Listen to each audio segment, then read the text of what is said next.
noviembre, el general Franco hace una maniobra anterior que desvía el avance sobre Madrid para reconquistar Toledo, una maniobra que no se entiende mucho y que produce un retraso de las operaciones, pero en noviembre las tropas nacionales están ya a punto de tomar Madrid. Para esa circunstancia, y como Franco preveía que Madrid iba a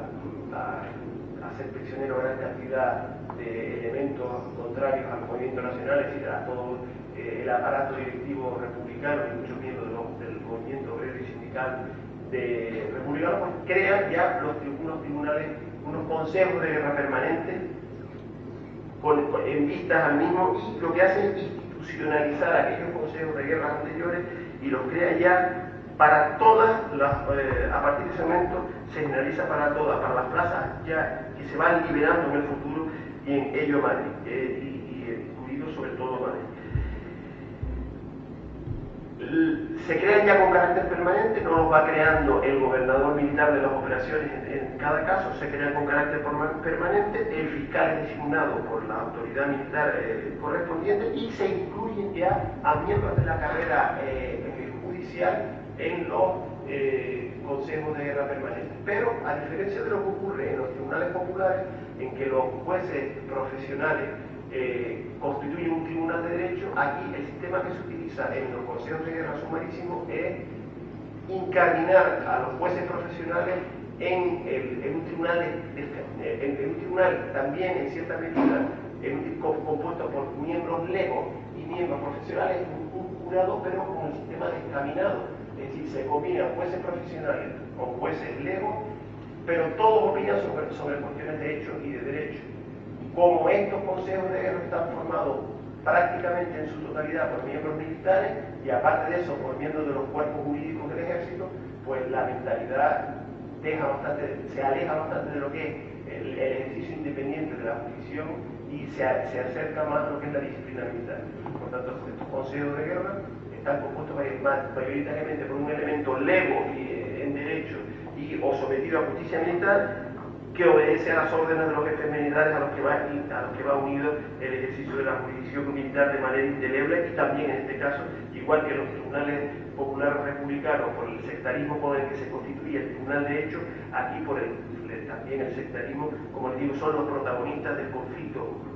militares por un lado y los partidos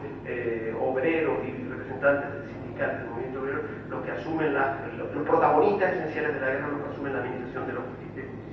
en uno y otro caso. Estos jueces profesionales que se incorporan a los consejos de guerra, pues los nombran según fueran. El sistema anteriormente, si antes había un sistema de oposiciones, quien aprobaba las oposiciones era aspirante a entrar en la carrera judicial y estaba esperando que se produjeran vacantes, y los que ya entraban, que ingresaban, bueno, pues los que eran aspirantes los nombraban alféreces provisionales del cuerpo jurídico militar, y los que ya eran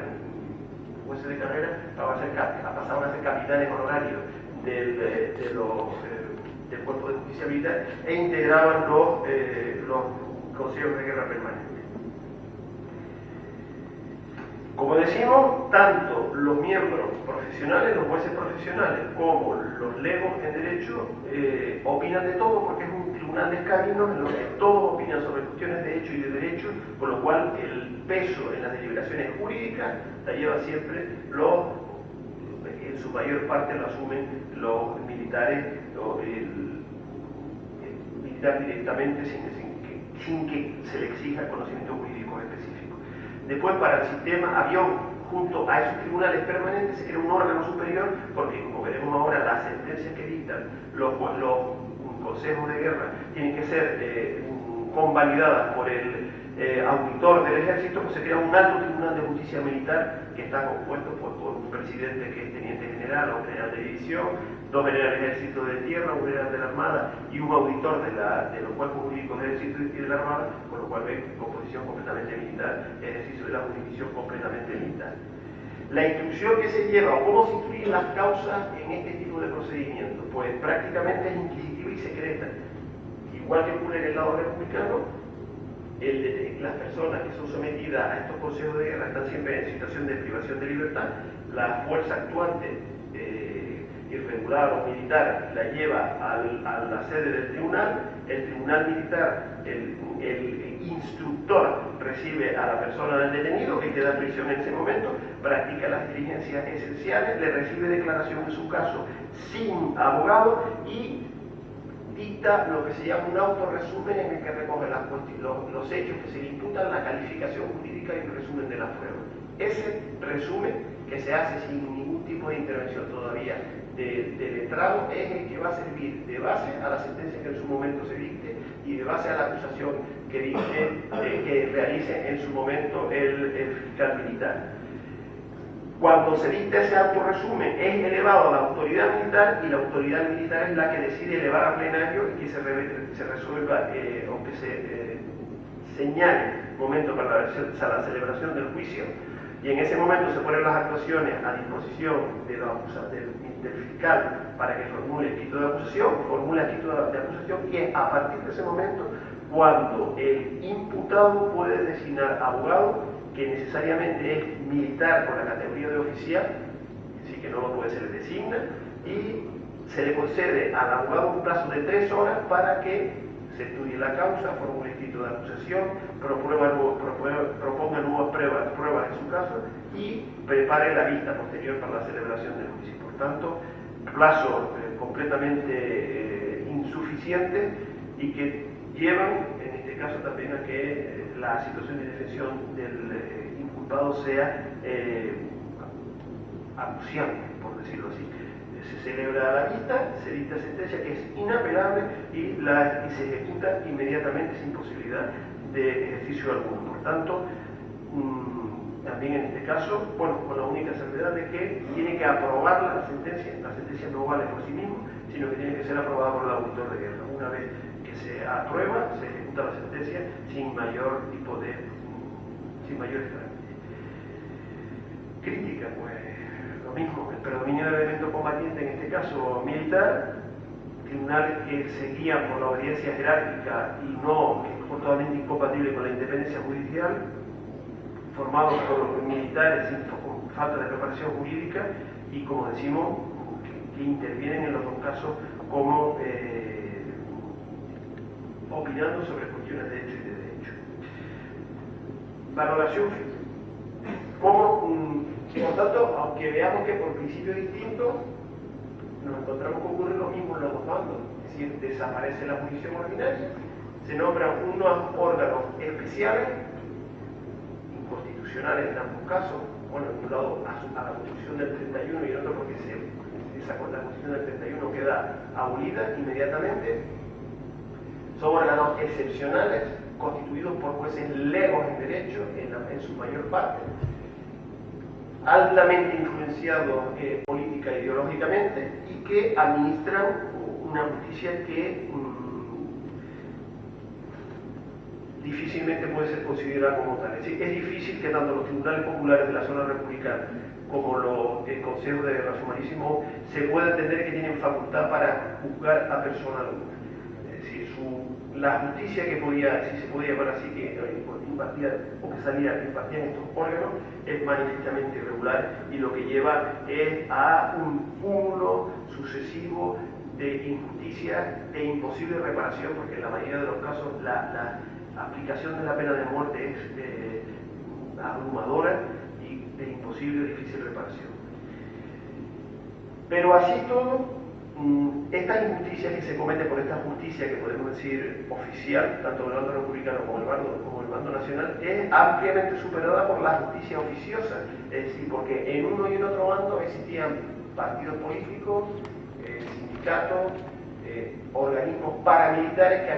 que administraban una justicia paralela que nada tiene que ver con lo mismo, es decir,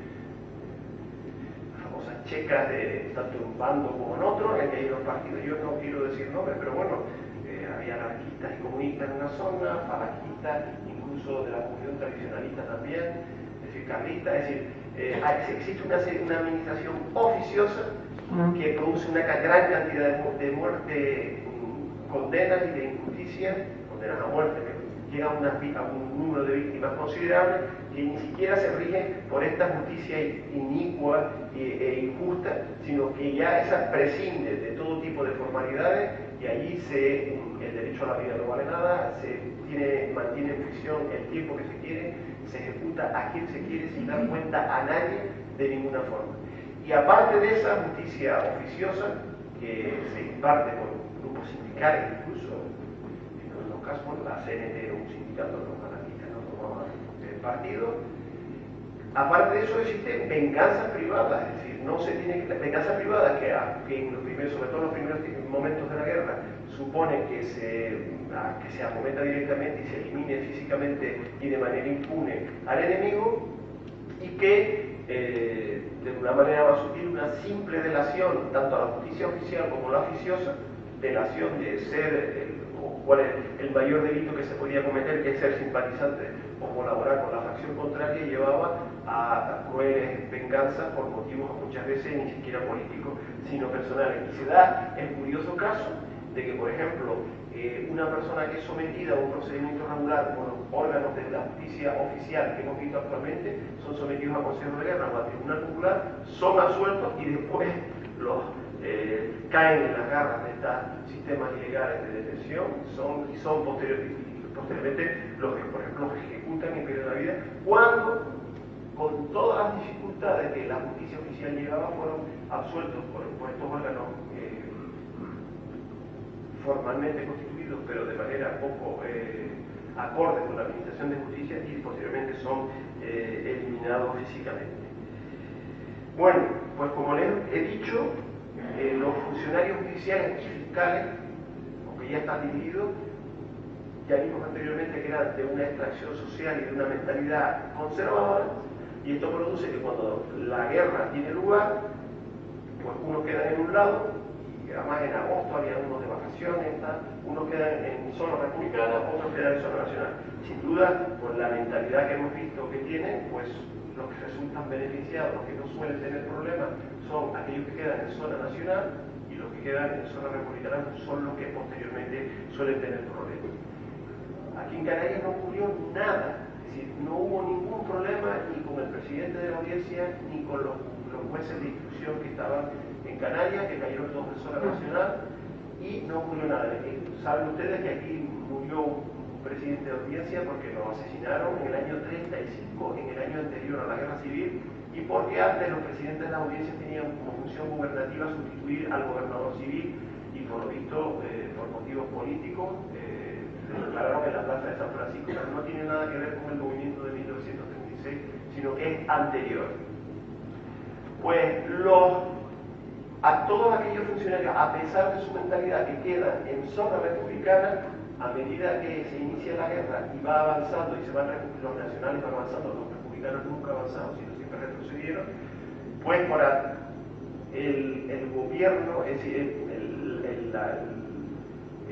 la Junta de Defensa Nacional, y posteriormente el gobierno de Burgos, le pide cuentas de qué es lo que hicieron durante la República y qué es lo que hicieron durante la Guerra Civil. Y se establecía la obligación de que todos aquellos funcionarios, a todos en general, pero a los judiciales y a los fiscales que aquí nos interesan, una vez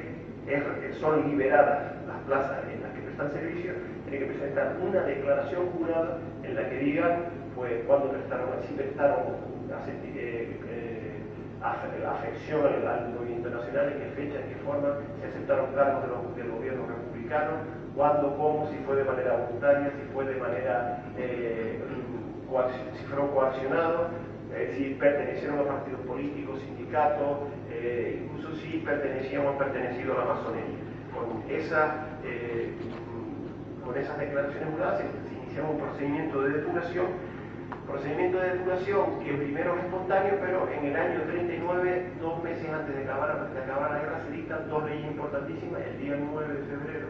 de 1939, la ley de responsabilidad política, y al día siguiente la ley de depuración de funcionarios. Bueno, pues entonces se crea un órgano específico formado por un juez instructor jefe, que era un fiscal, era en concreto don Romualdo Hernández Serrano, el padre de Antonio Hernández Gil. y se realiza el expediente de todos aquellos funcionarios que quedaron en la zona que tuvieron para ellos la mala suerte de quedar en zona republicana. Y, por ejemplo, todos aquellos que participaron en tribunales populares eran sometidos a consejo de guerra.